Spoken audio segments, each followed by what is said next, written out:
I think my gimmick was being myself.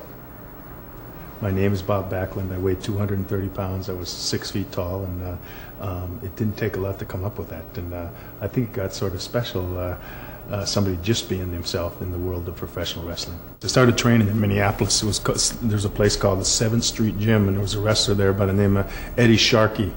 And they had a ring in the back of this weightlifting gym that they trained people at night. And I was training there lifting weights, and there was some people from the older AWA that were there. They asked me to train because they knew I had wrestled in college, and I was doing pretty good in the weightlifting as far as strength. So they were pretty interested in me being with them. So I joined up with them, and I trained for about 6 to 8 months. Finally finished up the training, which was pretty rough. And then I sent some pictures out to different promoters all over the country. Leroy McGurk was the first one that said, "Okay, come on down and wrestle for me." And he was in Louisiana territory, Oklahoma territory. The office was in Tulsa, Oklahoma. And that's where I started in my career in professional wrestling. On February 20th of 1978, when I wrestled Billy Superstar Graham in Madison Square Garden. That was something that comes up just about every time I talk to somebody that's been a follower of the wrestling business. And after that match, I became the WWF champion. I was really worried prior to that match if the people were going to accept me. I came from Princeton, Minnesota, which is a real small town. There was only 2,500 people in the town. There was 2,700 people in Madison Square Garden that night. My favorite move was always the cross-face chicken wing. And the chicken wing has been in wrestling for a number of years, especially in amateur wrestling. It goes back to the beginning of wrestling. And then another thing in amateur wrestling, they have the crossface where you put your wrist across the guy's chin and turn his head sideways. I was the first one in 1982 to clasp my hands with both of those holds on, and that's why they call it the crossface chicken wing. The biggest injuries that I had happened in 1973. I was in a battle royal in Baton Rouge, Louisiana, and the place where I trained at, it didn't have a ring that was up on stilts.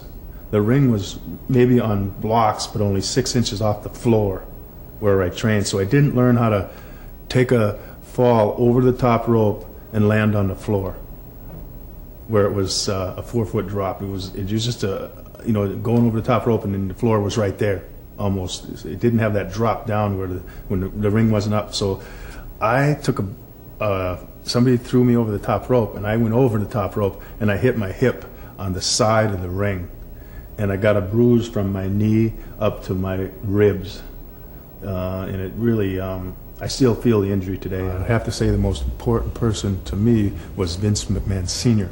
He put me in a position where I could support my family, and like I said before, send my daughter to the best schools I could.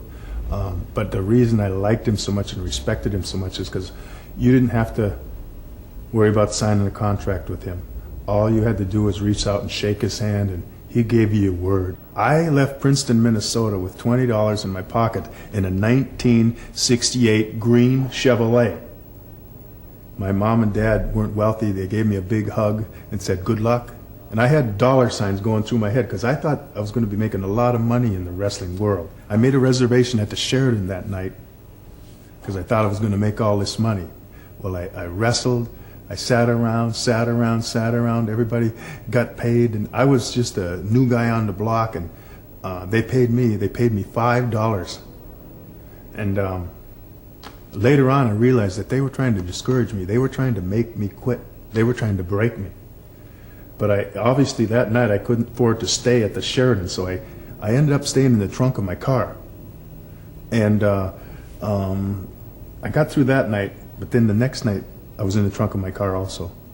It ended up where I was sleeping in the trunk of my car for almost a year.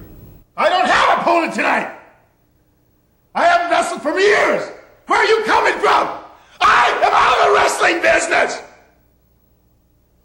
And the people still love me! They want me! I'm not wrestling tonight! But if I were, I'd put him in the crossface chicken wing! I thought we already had that discussion. You're a bigger plebeian. You're quagmired in a sea of hypocrisy. Sit up straight out there!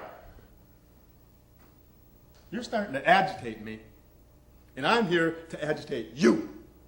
Good night. Mr. Backlund is going home.